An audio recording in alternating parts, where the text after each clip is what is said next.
right, so it has become a yearly practice, obviously, to go over to Uganda, specifically to TBI, which is Trinity Bible Institute in Kapchora, Uganda. I did not know I was going to be teaching today, or teaching on this, or I would have provided you with a map of Uganda that shows you the route. You land in Entebbe, you travel then to Kampala, which is the capital, and then you take the Kampala-Mbale Expressway, which will eventually lead you to Mount Elgon, and then if you go up the Mount Elgon to Kapchora, which is where TBI is located. This is the TBI campus you are looking at. One of the things you sometimes forget you're on top of a mountain until you climb stairs and are suddenly like, why am I out of breath? Oh yes, because the air is so thin up here. It is actually the location of the High Altitude Training Center for the Ugandan running team, long-distance running team. They're marathon runners. They do that so that they build up tremendous amounts of not white blood cells, what are they? Oxygenated, hemoglobin, that's the word. So that when they're running on lower areas, they have heavily oxygenated blood. But in any event, that is the campus. In the center there's something new it's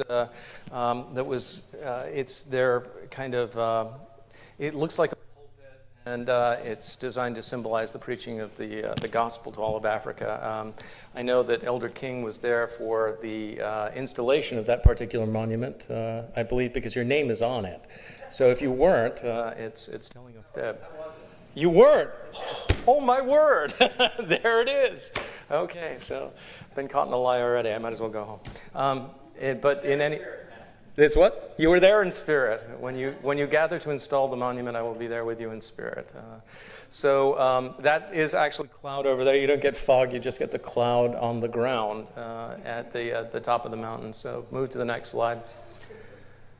But one does not start when one is going to Kapchora, as I said, in Kapchora. It'd be nice if we could fly in directly, but there is no international airport on the top of Mount Elgon.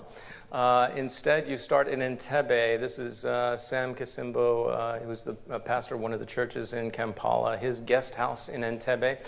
Who can tell me what that body of water is just beyond? That is Lake Victoria, which is the source of the Nile. Very good. There, you guys know everything. That's what it looks like from the rooftop during the day. And then if you go to the next slide. Oh, that's a fish. Sorry, that's a fish that you get from Lake Victoria. Does anybody know what kind of fish it is? No? Dead. It's very dead, yes. As a matter of fact, it is a very dead fish. I agree. It's a real fish? No.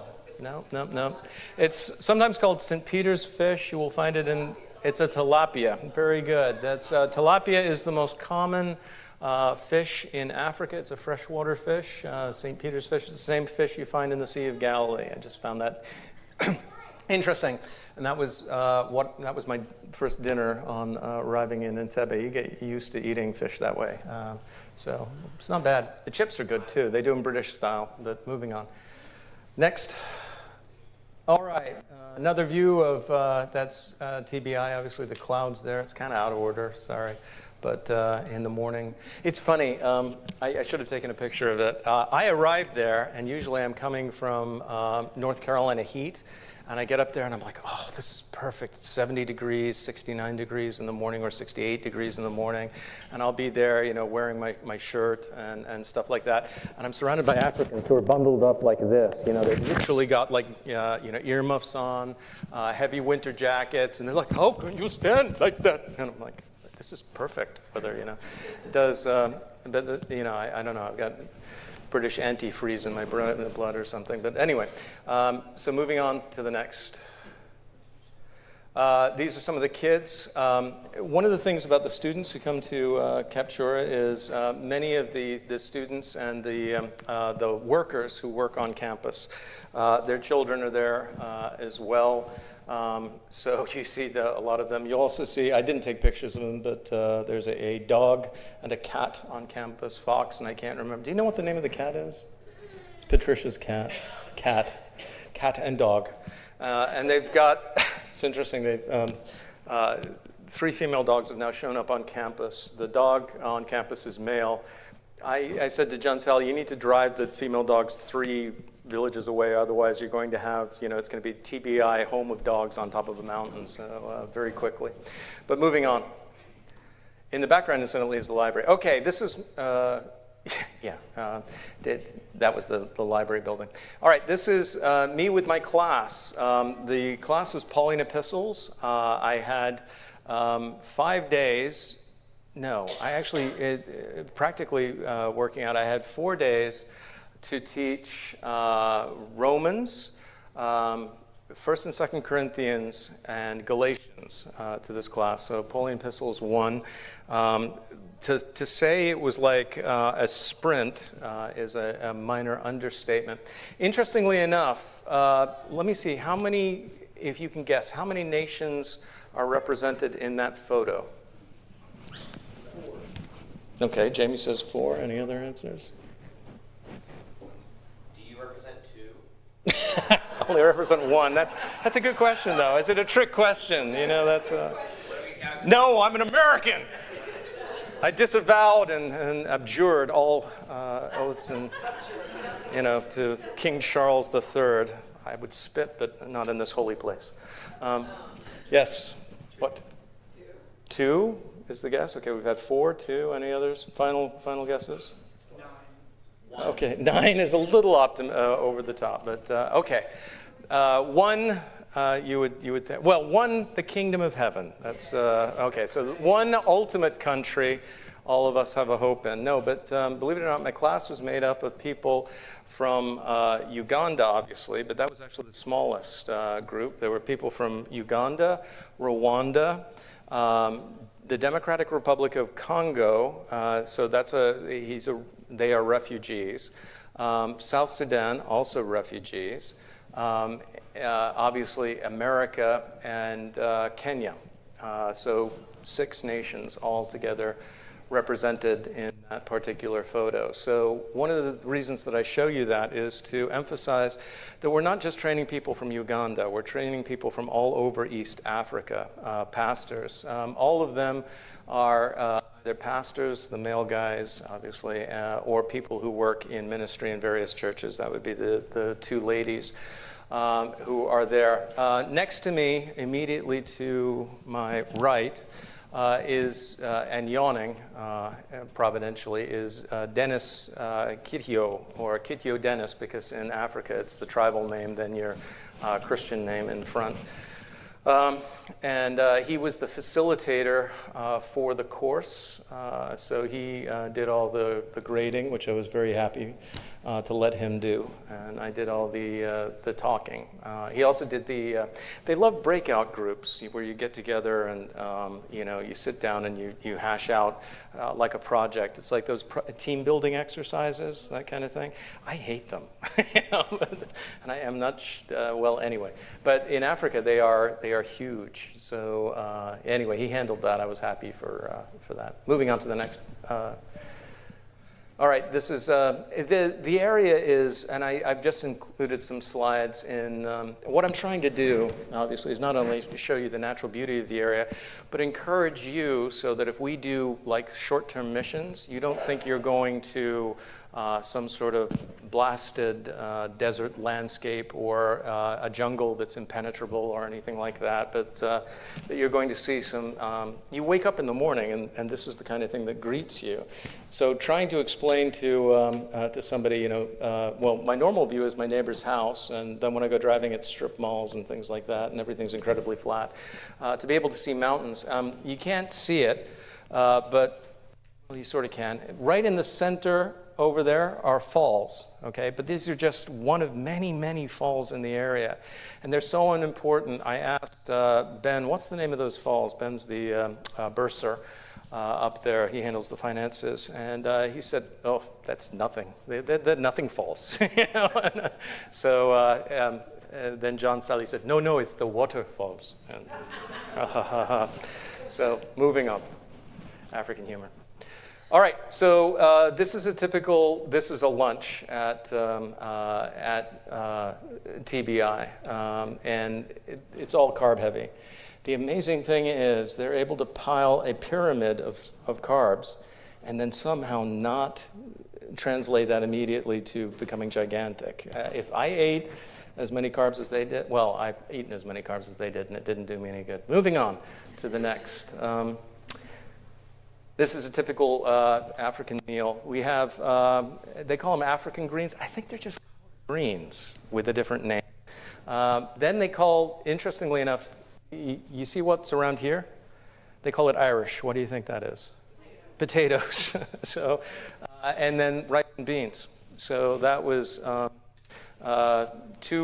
that's pretty much 2 meals a day. You can understand why I take sriracha with me. Also, another thing you would expect going to Africa, and I discussed it with the African guys, I always expected that the food would be spicy because I associate any food served south of the equator with spices. It's not. It's generally pretty bland. So I bribe the guys out there. I bring extra packets of sriracha and share them, and And moving on to the next photo. It was rainy season when I got there. And it was very, you would get rain once a day, and you had to make sure that your clothes were off of the line before the torrent hit. Otherwise, you were going to be waiting another 24 hours for everything to dry out. So they have 2 seasons. They don't obviously have snow or anything like that, but it's rainy and dry, and I came during the rainy season. Moving to the next. All right. I don't know, can you get sound on this? I know there's sound on the video. Is that possible?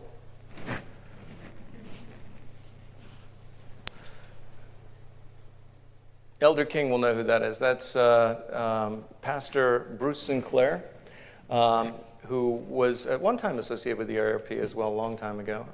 But he is now the vice president of TBI under Doug McNutt.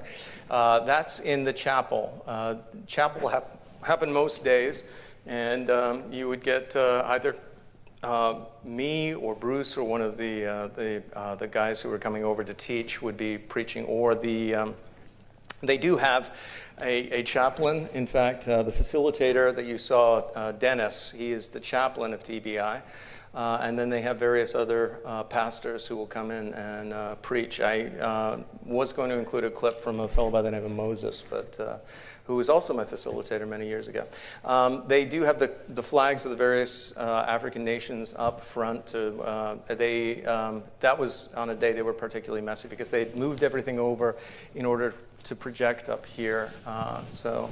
Normally they're not disarranged like that, especially because that's the one that's kind of hung over the other flag on the right-hand side is the Ugandan flag.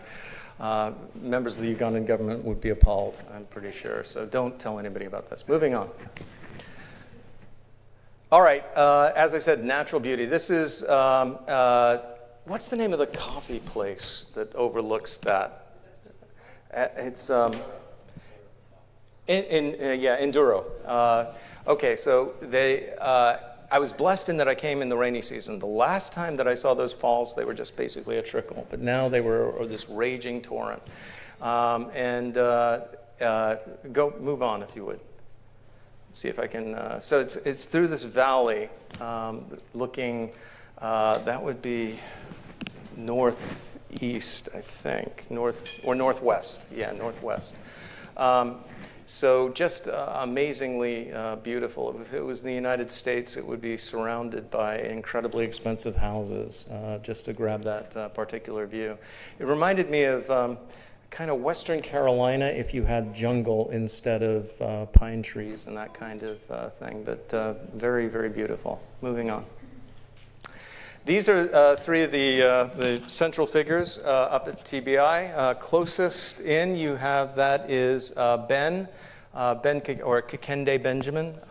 He is the bursar, so he handles the accounting and the finances and so on, and he magically makes the place stay afloat financially, which is no mean feat. In the center is John Sally. John is kind of the principal of the organization under Fred Kabenge, what's Fred's title? He's the principal. Okay, Fred is the principal. Vice principal, that's right. So the principal underneath the principal. So John keeps the day-to-day academics at work, and Elder King will tell you he's a master of bureaucracy. And then on the far side, you have Edwin Cherub, who teaches and does other things. I don't think does he have a role in the organization? He used to be the chaplain at TBI, but I don't know what his role is now. He was a pastor. Right. Of one of the local churches in, yeah. All right, so these are three fellows. Now, the thing, and I did get them to take my picture eventually, but there's a fall off there, and they're like, we have to get your picture. And I was like, my wife is going to kill me if I guess there's no safety net, and it's 2,000 feet straight down. So just beyond where they're standing. Not kidding. Moving on. Or actually 3,000 feet, sorry. 3,000 feet straight down. Move to the next. I did actually ask him, I'm like, did you do that? Yes, and I said yes. All right, so after I was done teaching, and I'm sorry that the photos are not in the most exact order, I went back to Kampala a day early in order to be there on Sunday to preach. One of the things that we do on a regular basis when we're over there is we preach in the local churches. And to tell the truth, it's kind of a tedious experience in that you're always translated. And I'm always rushing ahead of my translator. And there are some points where they'll pause and they're like, I'm not sure what that means, and don't know how to translate. There was one funny interaction, I was told about it later on, where, and I'm sorry if I've told you about this before, but I told a joke, and everybody had a quizzical look, and then they went, ha, ha, ha, they threw their heads back and laughed at that point. What my translator said is, I think he's trying to tell a joke, I'll tell you when to laugh. And that's literally what happened. So, but yeah. So, like I said, it can be, it's difficult to connect, especially when you're dealing with, I mean, imagine if every minute or so I had to stop and then somebody had to translate it into your language. So, but it's not so much that you're coming over to preach a gospel that nobody else in Africa can preach. I mean, the guys who are in the church can preach the gospel better to the people who are in front of them on a regular basis. It's the reinforcement that we're all part of the same kingdom, that the work continues, that they're not alone, that they haven't been forgotten, that their brothers and sisters in Christ in the United States are praying for them, and the reminder that we're part of the wider kingdom, all working for the same ends, is very important, believe it or not, very, very important. So when you go over, just the opportunity to stand and preach the same gospel and say, I'm here for you, is important. Anyway, that's the congregation in First Presbyterian Church, PCU. Literally, this was the first Presbyterian church that I know of built in Uganda. Okay, this was built just after Idi Amin was thrown out of office and sent to Saudi Arabia, or fled to Saudi Arabia during the Milton Obote days. Interestingly enough, I was told the story of the roof. There used to be giant pillars holding up the roof, and it was a slate tile roof. Unfortunately, the tiles began to get disconnected, and so literally when it rained, it was raining inside the church as well. So an engineer came along and said, you don't need these pillars, and we can put corrugated steel up, and you just need these things to hold those supports to hold it up. So it's a relatively new roof, and you always hope that it's going to stay up while you're there. But anyway, so that's First Presbyterian PCU. Pastor Patrick, and I've forgotten his last name. Do you remember his last name? Okay, Pastor Patrick is there. But this is also this is the home church of David Kabale, who came and spoke to us a little while ago, the clerk of the PCU. He's an elder there. Move to the next slide. And there is Pastor Patrick. This was actually a baptism. You can't see it because it's hidden by his body, but they had a bucket. And while he didn't go like this on him, he got wet, very, very wet. The fellow there, interestingly enough, is another refugee from the DRC. Lots and lots of people coming to Uganda from the Democratic Republic of the Congo, which is going through a civil war. It is a failed state, and there is for a long, long time, going back into the 1970s, there's been a group there, the ADF. I know the D stands for Democratic, but they're not. It's an Islamist organization, and they've been killing Christians not quite as quickly as like Boko Haram and the Fulani in Nigeria, but every week you hear about a machete attack in a village and so on. So this is one of the gentlemen who came to Kampala, was staying in the refugee camp that's outside of Kampala from the DRC. Then he got a job in Kampala, and he began. It was interesting. No, this is not him. That's a different fellow. This is a refugee from South Sudan. I am so sorry. This is an interesting story. He, at least to me, it's an interesting story. I hope it's interesting to you as well. When he was a young man in Sudan proper, before he fled to South Sudan with his family, the only evangelical churches, the only Protestant churches that were operating in Sudan were Presbyterian. And so his friends would always say, you should go to the Presbyterian church with us. And he never did. Many of his friends ended up dying in the various civil wars and so on. He fled to South Sudan, and then he came to Kampala, and now works in Kampala, but he's a refugee from South Sudan. Well, one day he was walking down the road, and he turned and he saw Presbyterian Church, First Presbyterian Church in Uganda, and he remembered that his friends had said, you need to go to the Presbyterian Church. And he was feeling lonely and at an end of things, and so he came to worship. And he kept coming to worship, and he kept talking to Pastor Patrick about what does it mean to be a Christian, what is the meaning of baptism, and so on. So I happened to be there on that particular day when he was baptized. So it was a very moving thing. The fellow on the other side, Pastor Patrick, was speaking in English, and he was being translated simultaneously into Ugandan, but he's more used to it than I am, so he's better. Moving to the next. Okay, well, there I am. Sorry, I'm so large and this is politically incorrect, and I'm sorry I'm doing it on the feet. I never realized exactly how white I am until I'm in Africa. You know, I'm like a ghost, man. Do I get any sun at all? That's the question. In any event, we are here, and they said, can we take you to a cultural event afterwards? And I said, okay, what's a cultural event? You know? They're like, yeah, don't worry about it. So this is the Ndere Cultural Center. That's Pastor Patrick. There's David Kabale. And it really is fantastic. It was not what I was expecting. They have an MC who is hilarious. If you do go to Uganda, you have to go to the Ndere Cultural Center. I've been there 4 times. This is the first time I've ever been there. But moving to the next slide. So what it does is it profiles Ugandan culture. And when you come to Uganda, you're dealing with so many different tribal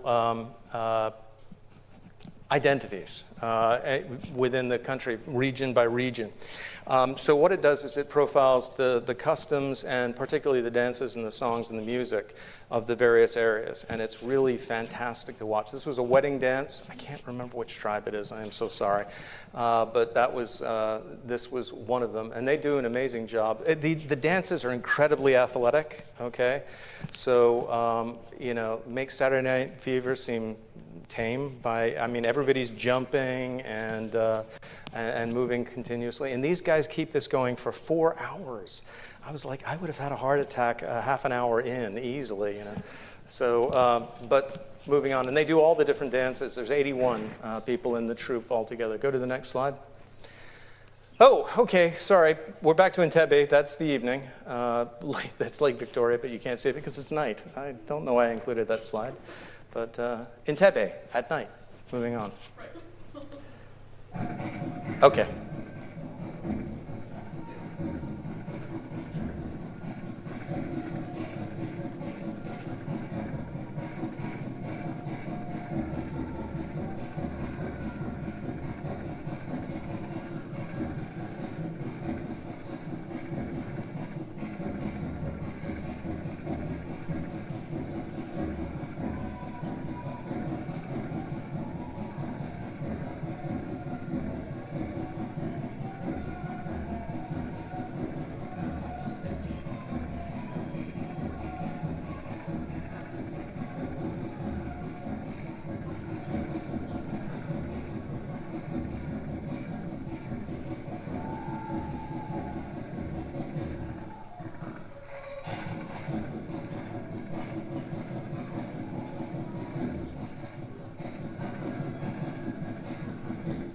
Okay, so that was just one of the performances. Those are called the Royal Drums. They're associated with the Bugandan Kingdom.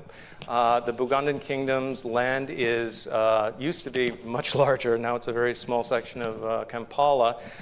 Interestingly enough, I'm told that the PCU church, first PCU, is actually built on Bugandan kingdom land. And according to what Elder King tells me, they don't pay rent on a yearly basis. It's every 50 years.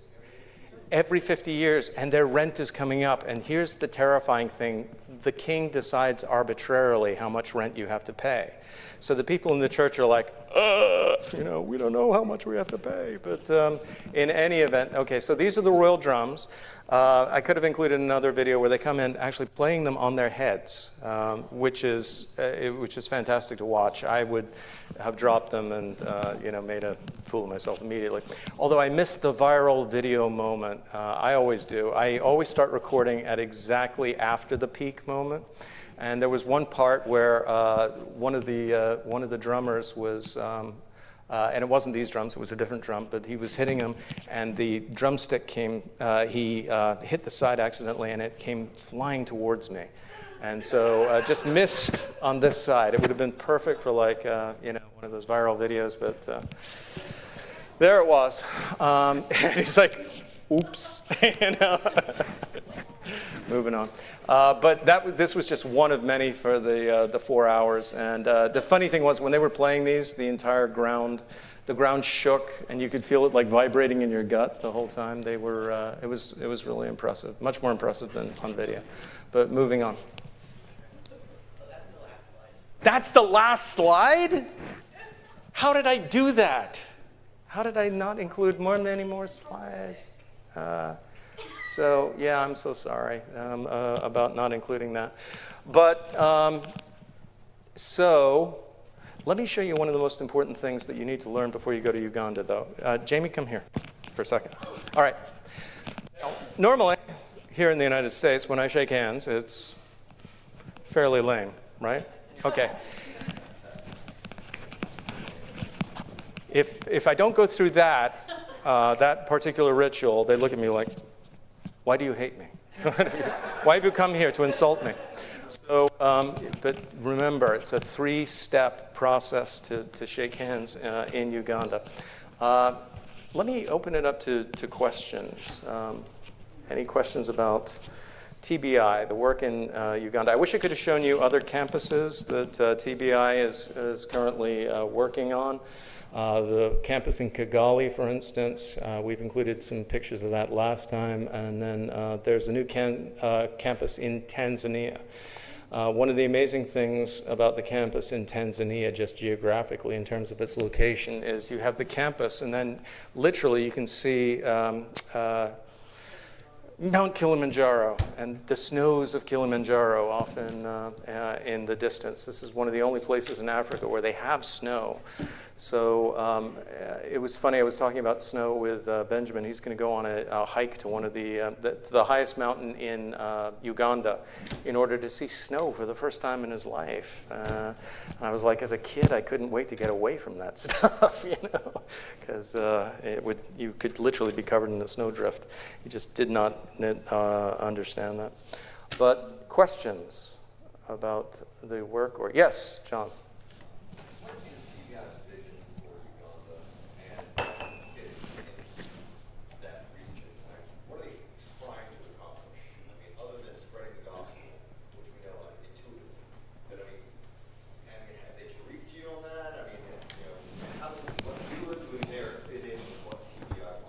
Do you know, I could give you an answer to that question, but it just so happens we have the chairman of TBI in the room. I'm absolutely delighted to know what you... I have no idea. No, I'm. That's not true. And I'll give the chairman an opportunity then to correct me or fill in any blanks that... a long time ago, when Pete Anderson began Trinity Center for World Mission, the emphasis was on planting new churches. Not on direct, it wasn't so much on direct evangelism as establishing churches. They had the right model in that one of the worst things that you can do in an area where the gospel is not present is do hit and run evangelism. You go in, you evangelize people, and then you leave. But you don't leave a church structure behind you. One of the things that happened, unfortunately, throughout the world with the hit-and-run evangelism approach is that cults come in afterwards. It's just like the Judaizers with Paul. What they do is, the Jehovah's Witnesses and the Mormons come in with money, and they establish their false churches. So you go to Kampala, and you've got Kingdom Hall, and Mbale, you've got the Kingdom Hall, you've got the Jehovah's Witnesses there. There are Mormon stakes and so on. In the street in Kampala, I almost asked Sam, who was driving me, to stop because I wanted to go talk to the people from jw.org, about faulty theology. They were preaching on the side of the road. But there was that initial idea, we're going to plant churches. And so they did plant churches. But the problem is this. You plant a church, you build the structure, what do you need apart from a congregation? You need pastors, okay, and you need officers. The great lack in Africa at this point in time is not of people who are willing to share the basic truths of the gospel. The great lack is men who know how to divide the word aright. And one of the problems that we deal with in Africa is there's a lack of materials. In other words, you and I, we are, we're almost crushed by the amount of theological material that we have access to. They don't, and they don't know where to look, and they don't know what to look for, what's good, what's not. And there's so much poison in the system. One of the reasons for that is because there's a pipeline now that goes directly from America to various other third world countries, including throughout Africa, bringing the health and wealth gospel, all of Benny Hinn garbage. Benny Hinn does crusades. And so, for instance, you'll get heartbreaking stuff. I had a guy in one of the fellows, I'm not going to tell you which one, in my course shared with me his Facebook address. And he's got 8 pages of Benny Hinn. And I'm like, holy mackerel. But that's common. You'll go into an African household, and if they have satellite TV and they're pious, they'll be showing TBN, Trinity Broadcasting Network, and various shysters from the United States, Paula White, and so on. And in Rwanda as well, throughout East Africa, that problem. So there's a lot of bad theology. And in many places, unfortunately, what's happened is there's been a replacement. You used to have the witch doctor. And literally, you go to Rwanda, you go to Uganda, you will see ads for Dr. So-and-so who's able to give you the breakthrough, need a new job, need children, and stuff like that. You go to the witch doctor, and he gives you a breakthrough. Well, that language was exactly co-opted by many of the pastors. You need a breakthrough. And so all you got to do is we'll have an all-night prayer session and just bring money and it'll happen.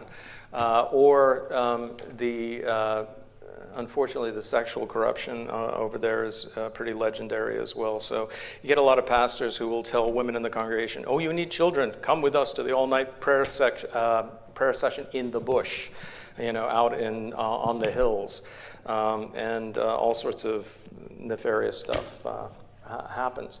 So there's this huge need for theological instruction. TBI was intended to be a place where pastors who have literally no theological training, generally speaking, could receive that. And it's now an accredited organization, so it's not just theological training that the pastors are receiving, but also general education. One of the biggest problems in Africa, and it's something that makes me grind my teeth, is nobody can just be a pastor over in Uganda because their congregations don't tithe enough. You will see during the collection that the majority of people come up, and it's a practice that I don't know where it originated from, but it drives me nuts. They will come up with an empty hand, put it in the basket, and go like that, as though they're giving money, when in fact nothing is being given. And I always try to, I hate to admit this, I always try to stagger myself so I'm going up either in the middle or at the end. and putting money in the collection. But I'll look in. It's pitiful. You're talking about like $7 total in some collections, especially in the rural churches. So just not enough for the pastor to live on. So he has to have, we would say, a church planting, or not a church planting, a tent making ministry, a side gig. He's got to have something that actually feeds his family on the side. And so general education courses are mandated. They'll take computer courses, conservation courses, agricultural courses. Generally speaking, so for instance, where TBI is located, it's in the Sabay area, very impoverished. And as a result, everybody, in order to survive, has to have their own plot of land that they grow food on. Part of the crop that they grow will be subsistence. And part of it will be actually to sell at market. So you will see, and everybody travels by motorcycle. They're called bodas, or boda, means border to border. And you would be amazed at how much you can put on a 150cc motorcycle. It is just nuts. Like they'll have an entire harvest of sugar cane on the back of this poor, long-suffering Indian motorcycle. So, but everybody has to do that. And so one of the things that TBI does is they teach those agricultural courses, the computer courses, so that pastors can make a basic subsistence living. I wish it was possible to. There are certain things about the African church I wish it could change overnight. One is the tithing practices. A part of that is our fault. They've become so used to the American money pipeline that the idea, is we're poor. What money do we have? We can barely survive. We're not giving, or giving is just not on the horizon, and certainly not at a salary level. The other thing is the worship. They'll call it African worship. It's not. It's American Pentecostal worship that's been imported into Africa. So, for instance, funny story. I shouldn't tell you these stories, but I'm going to. Sorry, jet lag will do that. So I go to. I won't tell you which church it was, and they tell me we normally sing all of our songs in Ugandan. And I'm like, okay, but we wanted you to be able to participate. So we've got 2 songs in English. They're African songs, you'll love them. And but they're in English. I'm like, okay, Bethel music. Ah!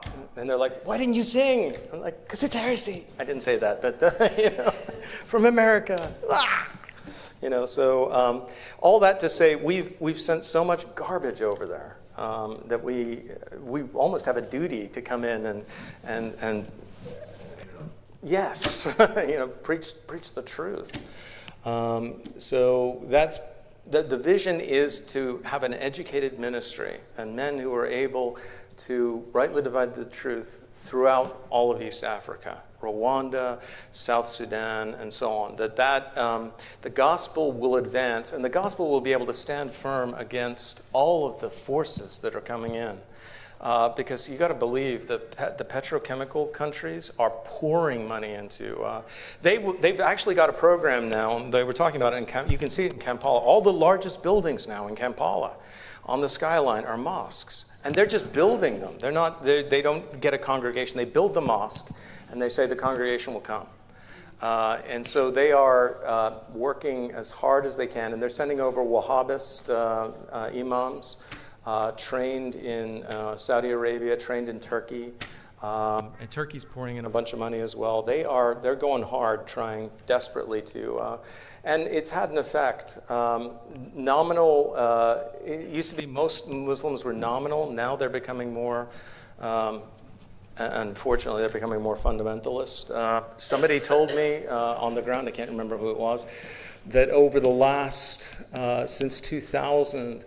The percentage of Muslims in Uganda has gone from 13 to 20%, or above 20%, because they don't keep accurate records of it. So they are having an effect, definitely.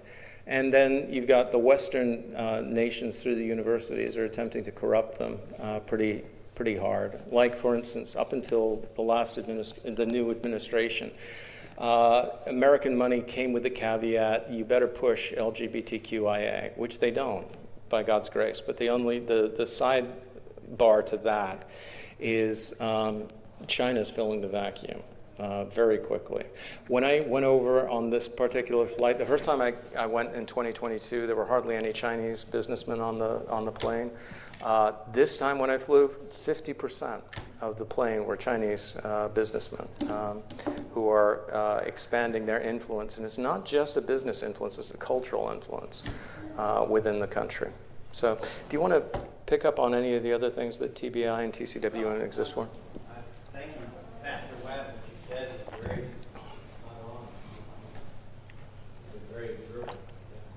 If you're interested, by the way, you didn't see it. I sent an email out to the Reed a couple days ago that had Andy's sermon that he preached at Church Presbyterian. So check your email queue. If you can't find it, I can send the link out again.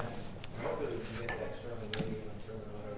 He preached on magnifying Christ, on the importance of pastors doing what we just naturally assume to do, which is to know the gospel and preach it. Because that doesn't, it doesn't fall out of the sky. You have to be trained to do it. And it was an excellent sermon that he gave. And by the way, I've worked with lots of translators, and you're dismissing yourself unnecessarily if somebody doesn't handle the translator well. You did a very, very good job of working with the translator during that sermon. But as to TBI, TBI is just one of many, many organizations which are responding to what there's sort of a term of art that started about 20 years ago called theological famine. It's an interesting term. You think of famine, it gives a sense of urgency, right? You think of famine and it's starting. In this church right here, I think we're naturally inclined to make sense of the term, simply because we belong to a church and a tradition that places a very high view of theology. And we understand that we need to support and defend and care for those men who are called in order to help us understand our theology. Well, imagine churches without theology, if you can. I mean, imagine that. That's what this term theological family. It doesn't mean there aren't Christians. There's plenty of people who call themselves Christians in Africa. In fact, it's a highly spiritual place. But imagine churches without theology, and certainly without a respect for theology. And well, that's Africa. That's what's meant by a theological family. And how will those churches survive? They won't.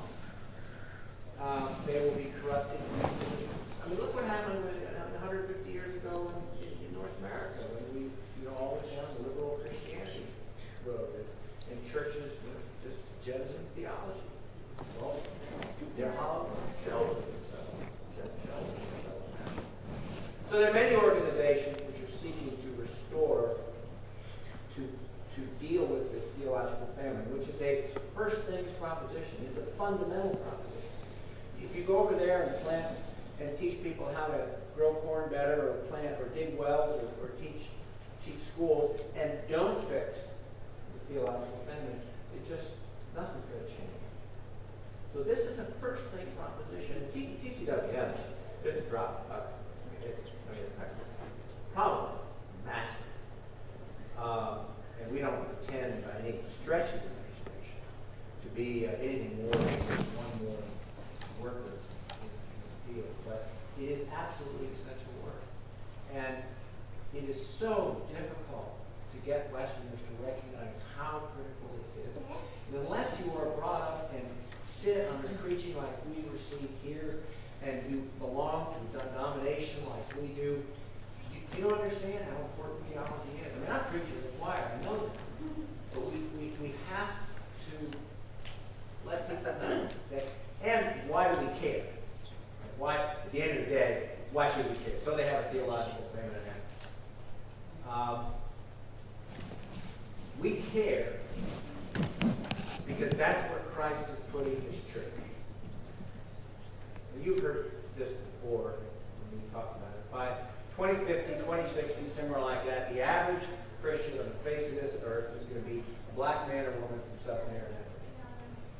That's going to be the Christian church on this globe. And Christ, in his wisdom, he shifted the center of Christianity ever since the Jerusalem Council 2,000 years ago. The center of Christianity has shifted. Went to Alexandria, then it went to Rome, then it went to North Europe, then it came to North America. It's shifting again. It's going to Africa. And what kind of Christianity are our grandchildren, our great-grandchildren, going to receive when missionaries from Africa come to North America? They are already doing so. But there is going to be a great flood.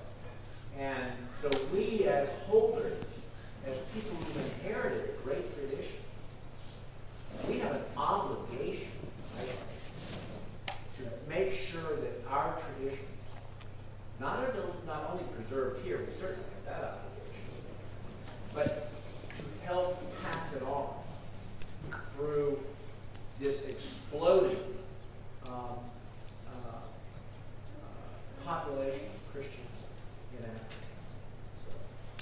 So I really appreciate, Andy, your taking the time to go. And I appreciate this church has supported you in doing so generously. Oh, yeah. And I just, we need to share this because it's not the kind of problem that most people think of. Everybody wants to give money to starving babies, prep water wells and stuff like that. But this has to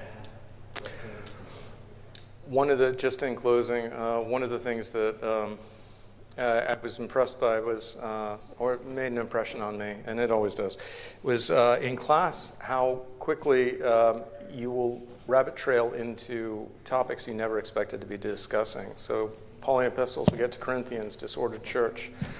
I spend literally an hour of time just addressing questions about day-to-day issues like how do we serve the Lord's Supper? What should be the Lord's Supper? There are some groups that serve cookies and milk in the Lord's Supper. No, that's not it. Things like that. Why do we? What's the symbolism? And so, getting into theological topics day to day, pastors already running churches who are going to go back and say, "Oh, this is not right. This is not Nicene Christianity that we've been following," and then change it. I saw, and I'll leave you with this, going back to the picture of where the baptism is taking place. Pastor Patrick, before he baptized him, gave a long and detailed explanation of the Presbyterian doctrine, or we believe the biblical doctrine of baptism, which was, straight Westminster Confession stuff.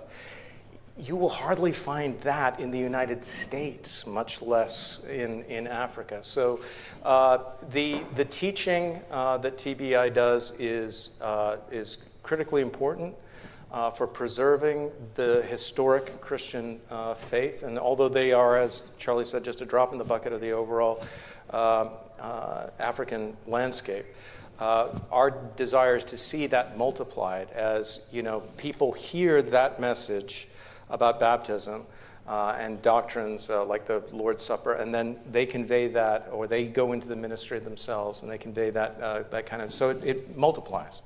So TBI is a force multiplier, if I can put it that way, as they spread the historic truths of the Christian faith throughout the system and push back on the awful stuff that's coming from groups like TBN. All right? Okay, we're way over time. Let me go ahead and close in prayer. Thank you, Lord, for the opportunity to discuss the work of TBI and what we do when we go over to East Africa and Uganda. Lord, it is amazing to see you doing that work. You remind us constantly that we are the branches, you are the vine, and without you we can do nothing. And I've seen that again and again. I do thank you, though, for the generosity and the goodness of God's people in supporting these efforts. Lord, let them know that their sacrifices are not going for naught, that there's so much change that is affected by just one person learning the truth about Bible doctrine and then spreading it to their neighbors and to their congregation. And it's a wonderful thing to see. Oh, Lord, thank you for your goodness and your grace. And we pray this in Jesus' holy name. Amen.